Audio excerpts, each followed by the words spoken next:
Welcome back to video 2. Now in this video we're going to be logging into the cPanel and then navigating through to setting up a MySQL database.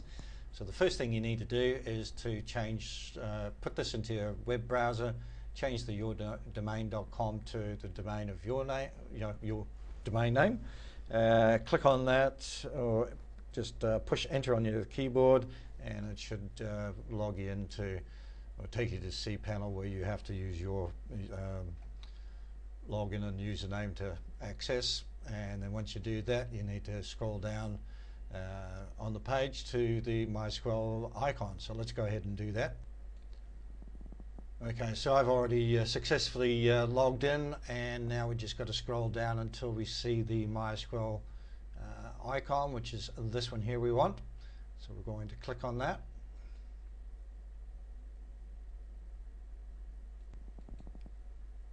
That brings you to this page where we're going to set up a database, and we're just going to call it, what shall we call it, LBA free.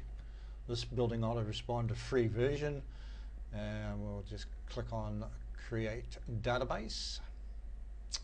So the database is now created. So what we're going to do is navigate back to our config file so we can actually start completing that.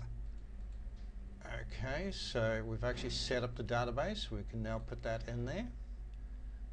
Then we need to go back to the C and just click on go back. Then we need to go and set up a username. Okay, so we're going to be real lazy and we're just going to create Ron as the username. Then we're going to use the password generator. Yeah, that looks like a pretty good password. So we have to save this, so we might as well save it into our config file. So we'll just bring that up, and the password we're going to put into here, and we already know what the username is going to be. It's Ron, so we've got to put the database prefix in there. Okay, so that's rt-ron. So now our config file is totally set and ready. We've got the subfolder in there, so that's good. There's nothing else we have to do for the config file. So now that we've created the username and the password, we have to create those, and no, we don't want to save those. And then we need to go back down to the very bottom here, and we have to assign the user to the database that we created.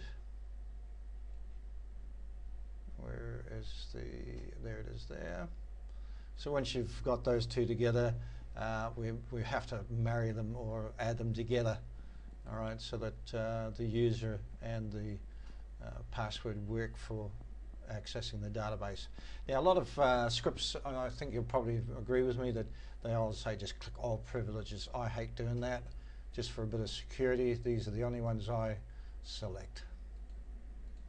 Don't worry about the others. It's not going to affect the way your database you're accessing or information or anything like that. It just tightens up a little bit of security, so just click on make changes. And that's it, you're done. And we've got RD-RON has been added to the database of RD-LBA free. We've put that into our config file already, so we're done. The next video will be video 3, where we start uploading the files and the folders to our domain, and obviously putting them into the correct, whether it's going into the root directory or into a subfolder, and then initializing the install.php to get the databases all set up. So let's go and do that.